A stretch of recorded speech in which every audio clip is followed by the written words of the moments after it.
Demain, 11 novembre, que sera célébrée la Journée nationale des légitimités traditionnelles. Depuis son institution par le pouvoir de la transition, cette journée de reconnaissance et d'hommage à la diversité des traditions a enregistré divers acquis essentiels dans le renforcement des liens sociaux. Ces autorités occupent une place particulière en participant à l'enracinement de l'héritage culturel du Mali. Anta Maïga. Maillon essentiel de la société, les légitimités traditionnelles jouent un rôle central dans la préservation de l'identité culturelle et dans la transmission des valeurs ancestrales. Un rôle donc de protecteur d'un riche héritage qui réglemente la vie communautaire depuis la nuit des temps. Il commande sa population. Donc tout ce qui touche sa population, dans le bon sens, dans le mauvais sens, lui est rapporté dans le vestibule. Et c'est dans son vestibule, avec ses différents conseillers, que ces problèmes sont traités et résolu. Et c'est ça son rôle principal. Légitimité traditionnelle, ce sont les catégories de Maliens ou de personnes dans la société qui tirent leur légitimité de leur rôle et de leur place d'abord dans la société. Maintenant, quand vous avez la légitimité, vous devez avoir la légalité. La légalité, c'est quoi? Il faut que cette légitimité soit reconnue par l'État.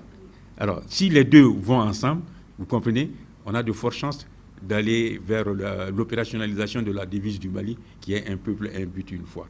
Instituée depuis un an par les autorités de la transition, la Journée nationale des légitimités traditionnelles fait parler d'elle-même en s'inscrivant désormais au premier plan. Et c'est grâce à ces autorités de la transition qu'aujourd'hui, le chef traditionnel est reconsidéré. Ses fonctions sont valorisées. Ça veut dire tout simplement qu'il faut revenir en arrière un peu pour voir comment la société était dirigée. Il n'y avait pas tous ces problèmes. Donc, dès que ces chefs traditionnels existent, ça veut dire que déjà, il y a une bonne partie des problèmes des populations qui sont résolus. C'est une chance pour nous parce que ça donne aussi une certaine valeur qui était négligée depuis un certain temps. Aujourd'hui, nous nous sentons dans notre peau de leaders, de dirigeants, et cette journée, nous la dédions à nous-mêmes. Depuis son institution, cette journée de reconnaissance et d'hommage à la diversité des traditions a enregistré divers acquis. Le fait que ça ne se soit pas arrêté d'abord à la première édition, ça c'est important. Deux, si vous cherchez aujourd'hui à rencontrer les uns et les autres pour parler de cette problématique de l'implication des autorités traditionnelles dans la vie publique, ça veut dire qu'il y a des acquis sur lesquels il faut acter. Bon, quand on parle de disposition constitutionnelle, c'est-à-dire qu'il y a un article qui se trouve dans une constitution, et la constitution est adoptée comment? Par référendum. Ça veut dire que personne ne peut changer cette disposition de la constitution. Il faut qu'on interroge le peuple, que le peuple donne son avis. Ça aussi, c'est un acquis extrêmement important.